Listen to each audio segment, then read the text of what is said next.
प्रहार संघटना कुठल्याही झेंड्याच्या विचारामध्ये जात नाही। आमचा विचार हा राष्ट्रहिताचा आणि लोकसेवेचा आहे, असं बच्चू कडू यांनी म्हटलं।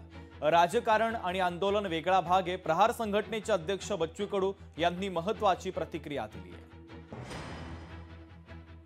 तर प्रहार संघटनेचे अध्यक्ष बच्चू कडू यांच्यासोबत संवाद साधलाय लोकशाही मराठीचे प्रतिनिधी सूरज दहाट यांनी। पाहूया। सध्या राज्यामध्ये नगर परिषद आणि नगरपंचायतच्या निवडणुका होऊ घातलेल्या अशातच जर आपल्यासोबत जर पाहिलं तर आपल्यासोबत प्रहार संघटनेचे अध्यक्ष बच्चू कडू आहे। हो, एकंदरीत काय सांगणार प्रहार पक्षाची या निवडणुकीबाबत काय भूमिका आणि कोणकोणत्या राज्यामध्ये तुम्ही निवडणूक लढवता, काय सांगणार? आम्ही आता रत्नागिरीपासून तर गडचिरोलीपर्यंत बऱ्याच जिल्ह्यामध्ये एक दोन नगरपालिका लढतो आहे। अमरावतीमध्ये मेळघाट असेल, धारणी असेल, चिखलदरा, चांदूर बाजार, अचलपूर, मोर्शी, नांदगाव, खंडेश्वर काही भागात आम्ही लढतो आहे। एकंदरीत आंदोलनात असल्यामुळे थोडं दुर्लक्ष झालं। आंदोलनात आमचा बराच वेळ चालला गेला। ठीक आहे, तो एक शतक आम्ही चांगल्या कामी गेलेला आहे। निवडणूक आमची मुद्दा किंवा विचारासोबत लढतो आहे।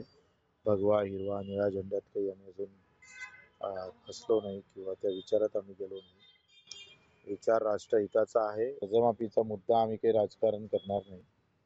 आम्ही आमच्या कुवतवर, ताकदीवर, प्रहारच्या कार्यकर्त्यावर विचारावरती निवडणूक जिंकू।